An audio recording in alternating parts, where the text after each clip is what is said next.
Selamat sore Bapak Dr. Ciuhardi, SIMM. Selamat sore juga Mas Anto. Apa yang menjadi latar belakang sehingga terbentuknya Majelis Hakim Adat Nasional yang berpusat di Kalimantan Barat ini, Pak? Ya, pertama adalah bahwa hukum adat itu masih hidup dan masih berlaku di kalangan masyarakat kita, khususnya orang Dayak di pedalaman Kalimantan ini. Ya.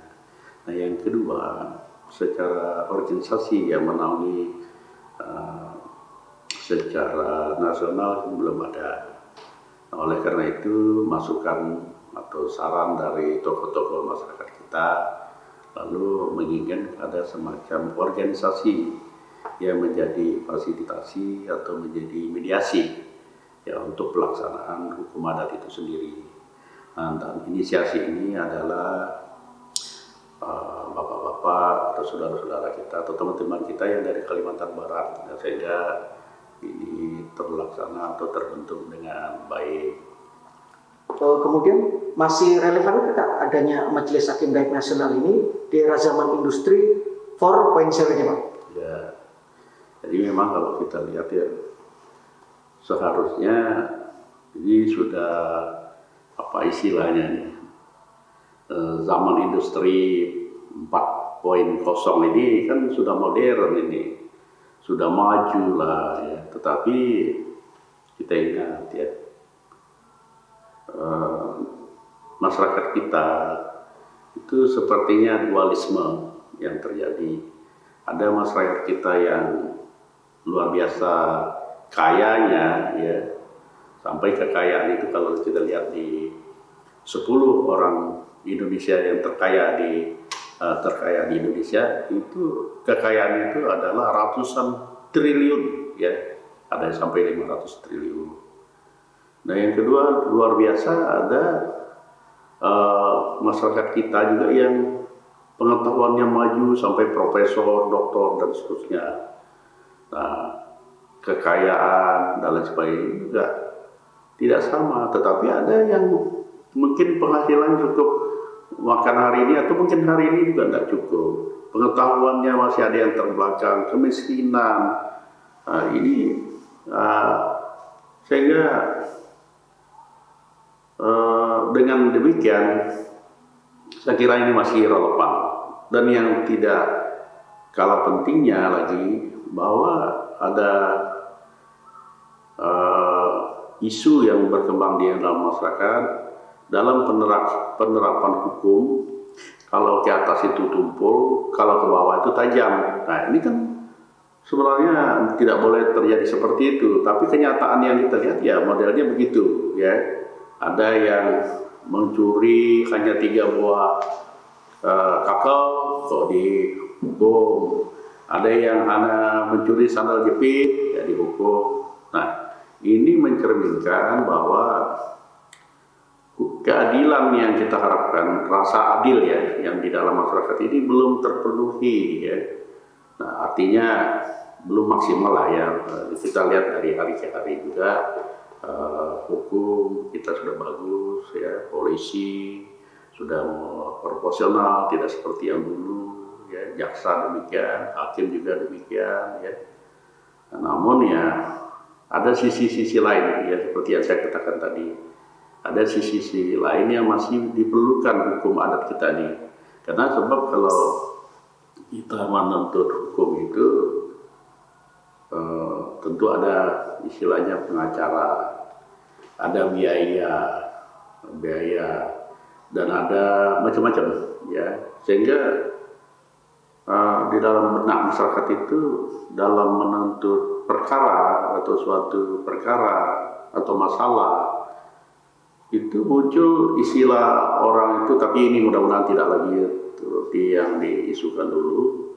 Kalau kehilangan misalnya ada yang mencuri ayam, kalau dituntut perkaranya bisa hilang kambing ya, atau kambing yang dicuri orang kalau dituntut bisa hilang sapi. Nah, ini mencerminkan bahwa dalam menegakkan hukum, menegakkan keadilan di masyarakat kita ini masih perlu ya peran serta masyarakat, sehingga masyarakat kita ini bisa hidup dalam situasi yang adil dan makmur. Jadi saya kira ini masih sangat relevan ya. Kenapa? Ya masih banyak hal-hal yang perlu kita benahi dalam penegakan hukum ini. Ya. Kemudian bagaimana posisi MHDN terhadap hukum nasional, yaitu berdasarkan negara kita, negara hukum ini, Pak? Ya, jadi seperti kita ketahui, negara kita ini kan negara hukum. Jadi hukumlah yang utama ya. Artinya kita tidak boleh mengesampingkan hukum ini. Nah, namun ya dalam pelaksanaannya ada sisi-sisi lain seperti apa yang saya katakan tadi, bisa diterapkan dengan hukum adat ini. Dan memang hukum adat ini ya itu mempunyai asumsi ya, kalau kedua belah pihak yang bertikai atau yang bermasalah di dalam hukum ini harus sepakat diselesaikan secara hukum adat atau tidak, dan penyelesaian itu harus diterima.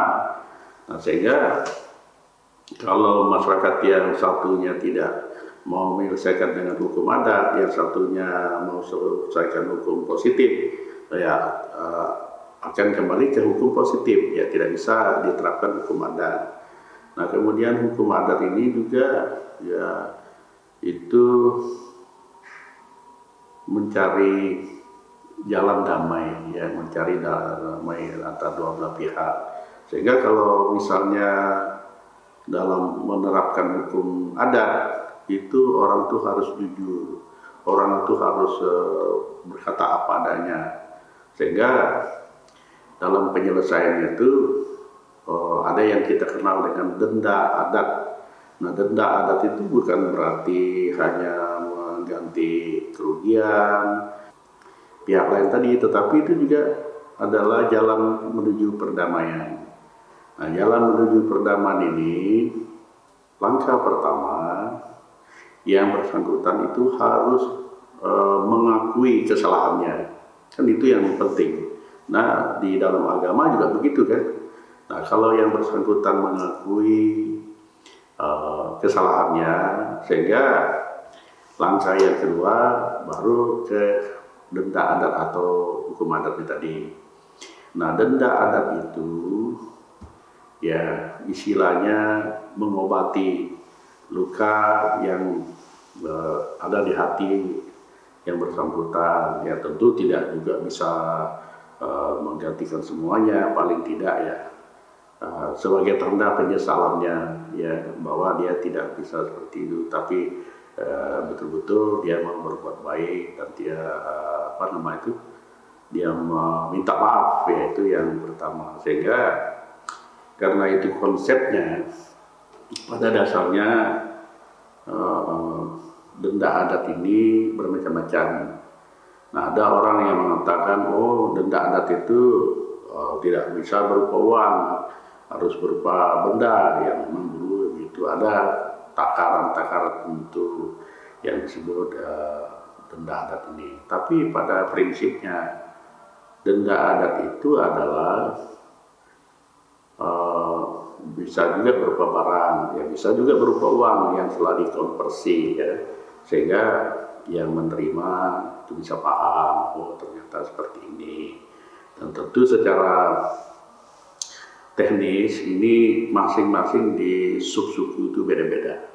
Nah, kita ini kan banyak ya, umpamanya saja Dayak itu secara keseluruhan itu ada 405 suku.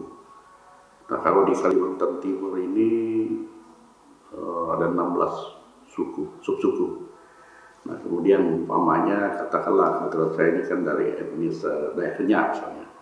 Dayak Kenya itu sendiri lagi ada 24 sub-suku. Ya, jadi begitu kayanya kita akan dengan keragaman budaya kita, adat istiadat kita, sehingga ini perlu kita lestarikan juga ya. Jadi masalah penerapannya itu saya pelajari itu pada dasarnya sama ya, prinsip-prinsipnya sama.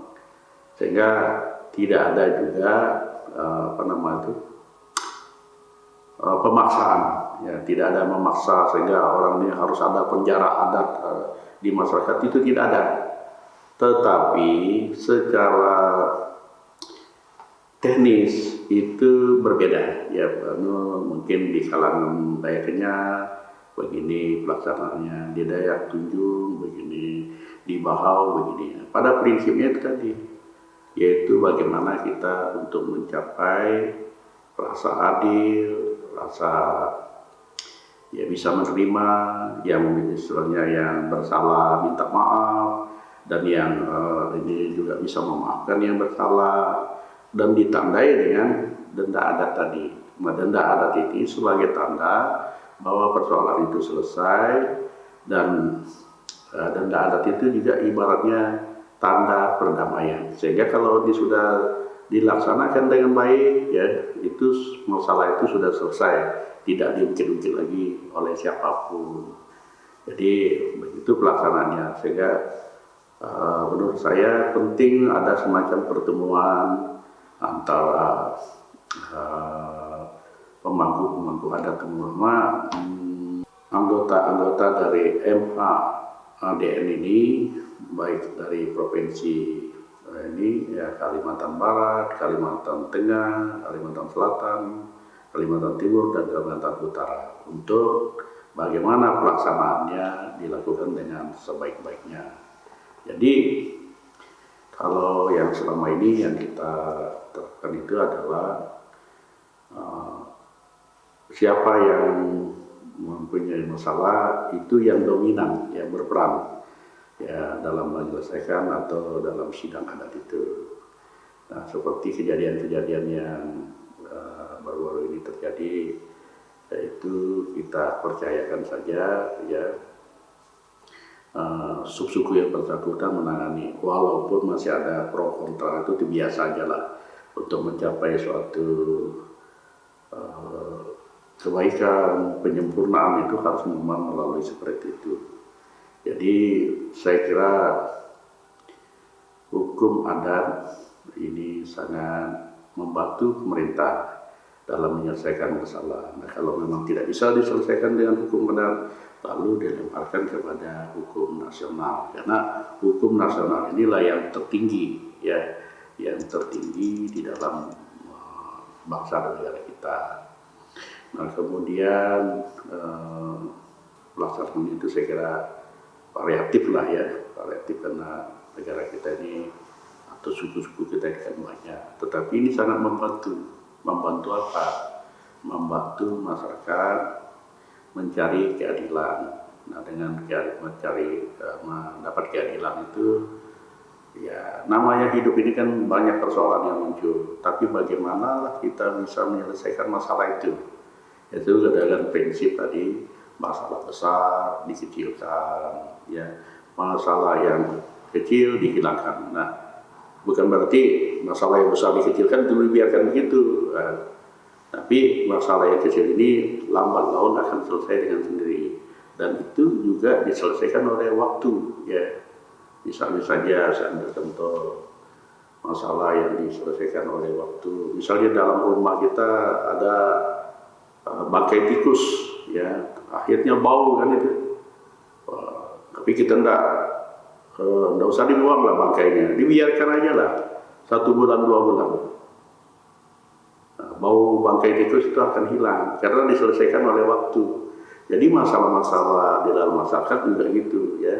Kalau ada yang penting jangan berkembang, ya. Kalau memang tidak bisa diselesaikan, ya dikecilkan, lama-lama akan hilang sendiri juga, ya. Itu prinsip-prinsip dasar yang diterapkan oleh masyarakat kita. Jadi saya kira itu yang saya bisa sampaikan.